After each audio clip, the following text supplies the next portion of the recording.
The Wire is a masterpiece. In 2017, I was The Wire's biggest fan in the world, surely the biggest fan from outside the eastern seaboard. And however much you may dislike my ideas, or whether you figure I'm disgracing the series, you can't say that in 2017 the first thing you'd think about when you awaken in the morning was The Wire, but I can. I went to Baltimore that same year, very briefly. Didn't really stray from the inner harbor, but saw all kinds of interesting things. This series is one of my best friends, along with my car. I can see how it isn't for everyone, though. I can definitely see it. And it's one thing not to watch it, but if you've seen The Wire and didn't care for it, stay the fuck away from me. For real. The opening credit sequences are some of the best ever made in every season, but the one detail with room for improvement is the title is not in its font here.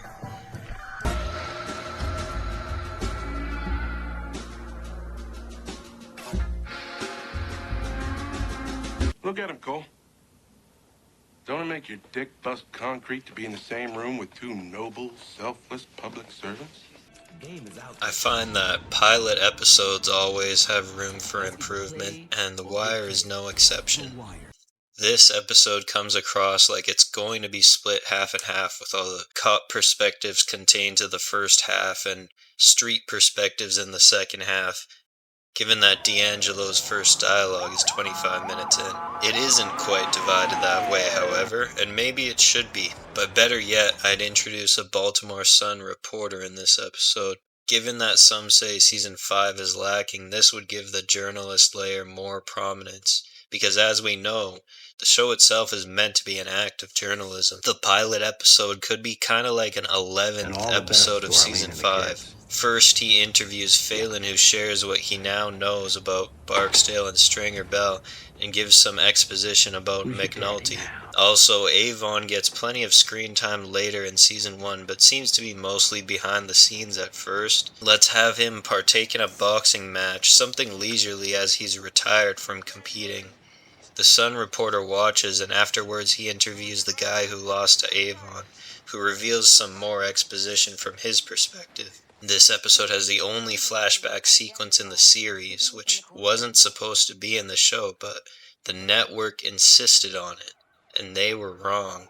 As you probably know, McNulty is played by an Englishman whose accent slips a few times in Season 1 mostly. One way to justify that could be some dialogue reveals he is a second-generation Irishman whose parents came direct from Ireland. Oftentimes it seems like they spared no expense in making this, but how come a lot of the interior decor looks like shit? Like, there's beauty to behold in the ghetto, I can appreciate that. I'm not trying to be condescending from a high horse, appetizing enough for Clay Davis. Hell, I've even got 10 empty cans next to me at this very moment. But Orlando's upstairs should be furnished with all kinds of lavish amenities to exhibit Barksdale's wealth. Prez shooting the wall is not too out of character, and an interesting backstory for him, but somebody else should have blinded the kid at the towers. Maybe Colicchio's first appearance should be here, and Herc or Carver takes credit and the lecture from Daniels is delivered the same. Sydnor seems to be a highly coveted officer from Daniels anyway, who requests him by name, but he's kind of one-dimensional. Maybe he should be valued because he has the makings of a varsity athlete. He is or was some sort of quarterback, fast runner. He tackles the eye patch kid instead of Carver. Not a one of the many times I've watched this have I understood the story from Greg's or why it might be important. Cut that out. When she goes undercover with Orlando, they should do it with Chardine instead of the other hoe, which would make it even easier to be invested in this event. The fish tank scene is great, but it would be even better if there was more of a reason for D'Angelo to expect that it's his time. Maybe a heated exchange between him and Avon prior, or maybe they begin tying up loose ends, including killing that security guard beforehand. Alright, nigga, whatever, man.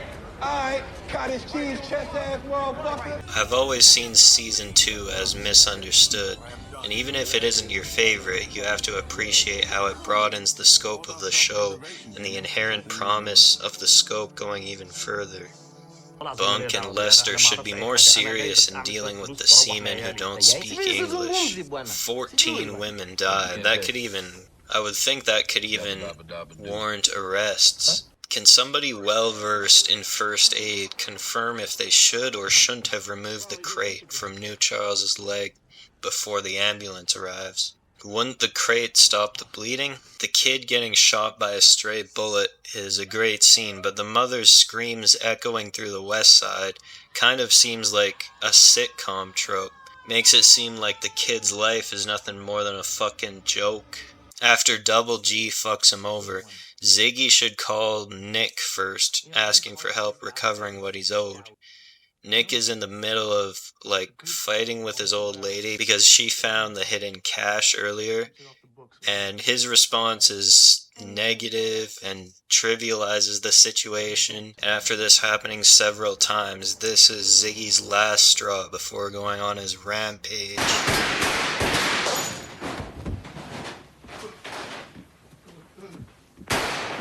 In this same episode, with Ziggy at the end of his rope, so is Prez to a lesser degree with his assault on Valchek. He was also being bullied earlier, so interesting parallels. Prez should have just kind of gone wild on him for just a couple more seconds before being restrained, of course.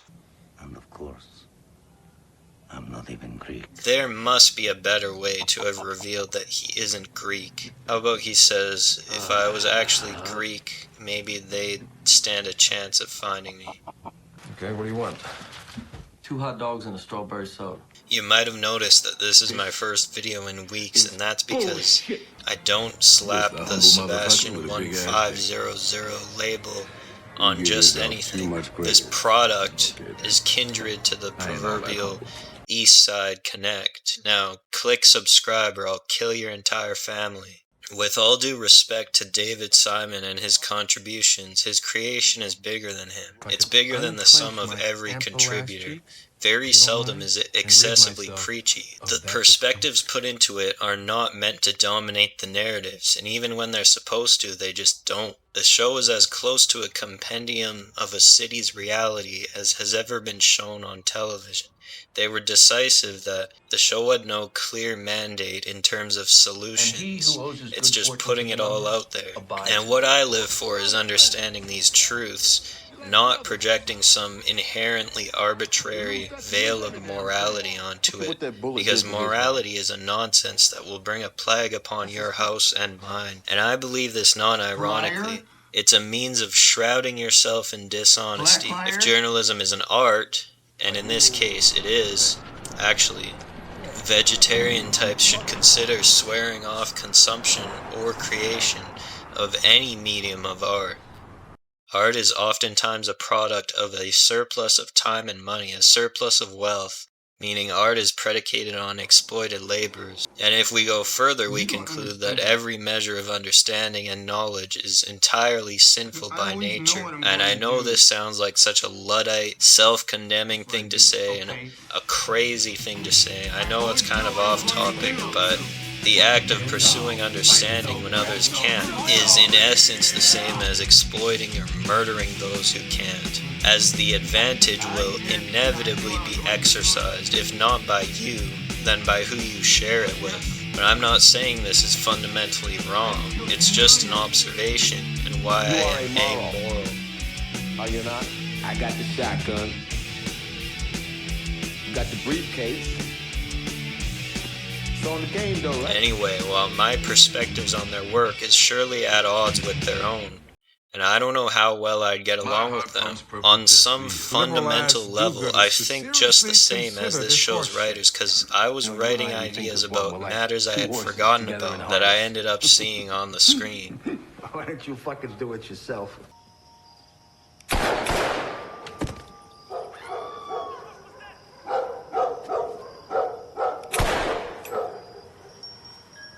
The first episode of Season 3 could use more action. There's not too many incidents of the violence in Baltimore affecting civilians, and I'm thinking maybe Levy would be a good target. I don't have anything against him, but how about Omar's boy does? He knows him from Bird's trial and resents what he does. It's implied that some of the people who run with Omar are users. Let's say he favors crack and he's shown publicly intoxicated, waving his arms flamboyantly, and when he sees Levy he attacks him impulsively. Levy goes to the cops, who handle it kind of unprofessionally, but word gets to Bunk, who uses it as leverage with Omar, and he has to either find the gun that Dozerman was shot with or give up his lover. The movie theater scene has Herc and Carver freezing up as if being spotted there ruined their night. I don't really see why. They could have had a real conversation, asked what movies they're seeing and stuff like that. For a while, the Detail's main target is Quintel Williamson, who is said to be a Jamaican from Park Heights, but if I'm not mistaken, this guy's never shown. I think I'd remember if he was. How about the crew that Bodie provoked a shootout with in Season 2 were slinging for Quintel? Speaking of Season 2, this fiend gets beat up for taking his ends elsewhere. Gerard and Sapper from Season 3 should have been introduced here to give them some added recognition. The immersive sequence where Bubbles walks through Amsterdam at night deserves to be in a position of more prominence. It should be shown before the opening credits. Another idea to build immersion would be paramedics rolling into Amsterdam and their reaction. Brother Mouzone could stand to be less robotic without necessarily being less of a nerd. He should have had a relatively nasal voice. His reading materials should mostly consist of these prestigious publications, but also with something kind of peculiar like comic books. And also he should speed walk everywhere with upright posture. I understand he was probably turned on to the Nation of Islam in prison, supposedly, but it doesn't matter what that has him doing. The bow tie still makes him a nerd. They're not literally his children. They're the little Presbeluski, urban achievers, inner city children of promise. Far out. Think he's got room for one more? Oh. Michael should have persistently disliked Marlowe from the get-go.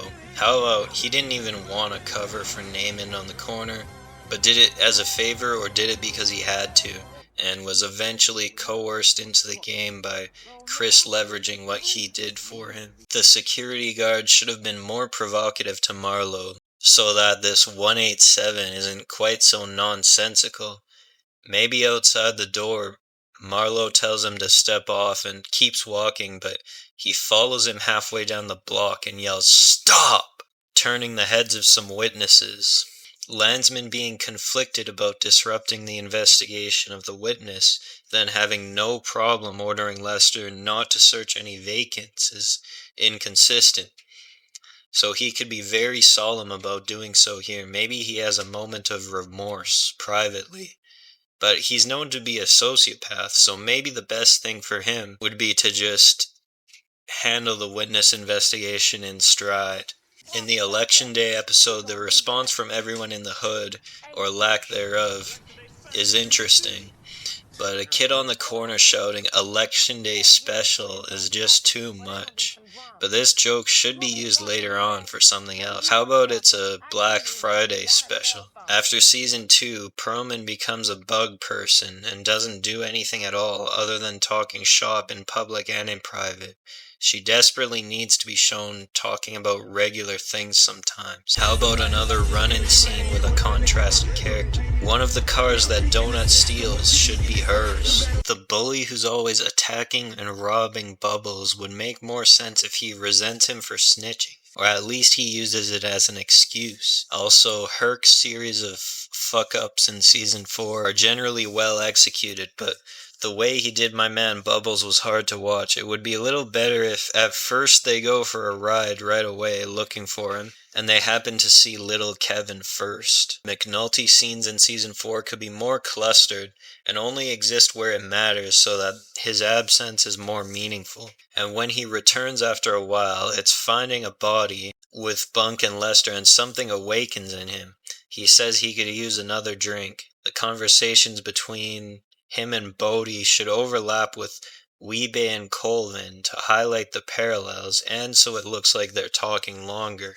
They might have withheld this for a reason, to show how it was memory hold, but McNulty telling Bodie his friend D'Angelo wasn't no suicide, if executed properly, could have made a great episode into, well, even better.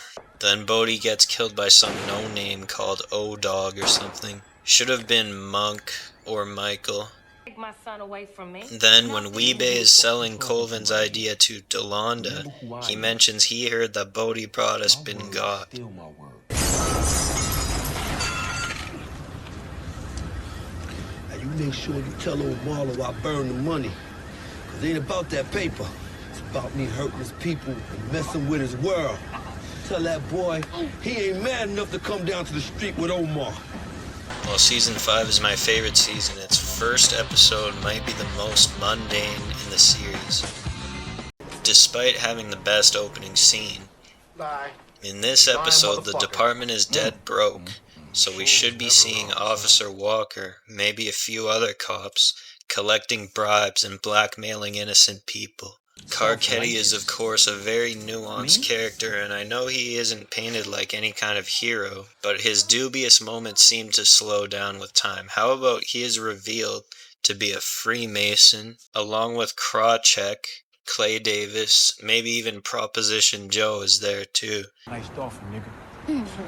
Like the security guard, the teacher laying on his horn could have been more of an asshole, and Colicchio still would have been obviously out of line, just more realistic.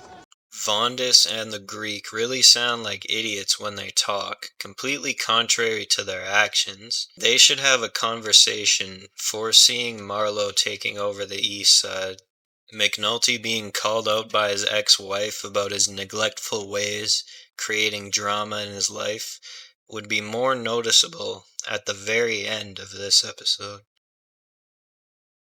Randy's send-off scene being interviewed by the bunk would be better if he was just talking to a brick wall, I think. Then he leaves saying, "Get this police out of my face." You may disagree, but I think Michael's rip and run scene is unnecessary, and that he shouldn't appear in the last episode, leaving some ambiguity for him. Andre's ring, on the other hand, should be in the last episode.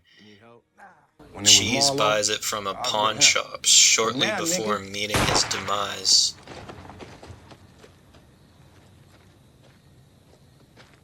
What the fuck you do that for? Now we short the 9.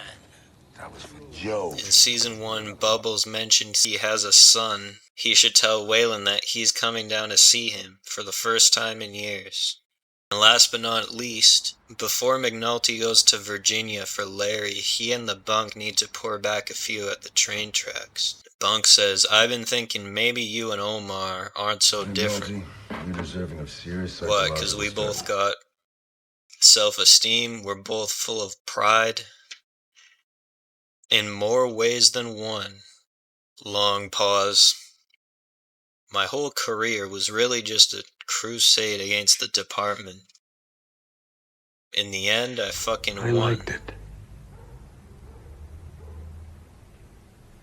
I was good at it. Yeah, but you were on their tit.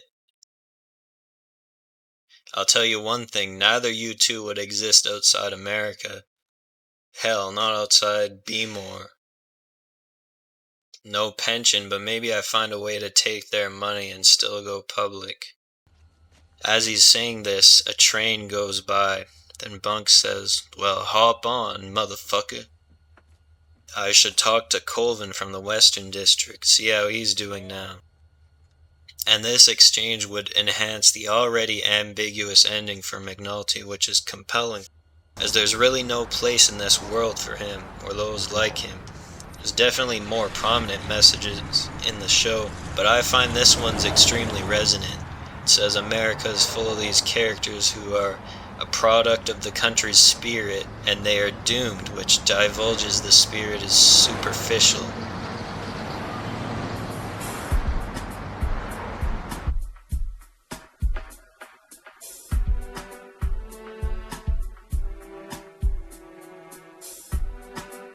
It's a show with seemingly zero discrepancies, so these ideas didn't all come easy. Some of these may seem insignificant alone, but altogether they add up. That goes for the other videos as well. But with that being said, The Wire is near perfect as is. She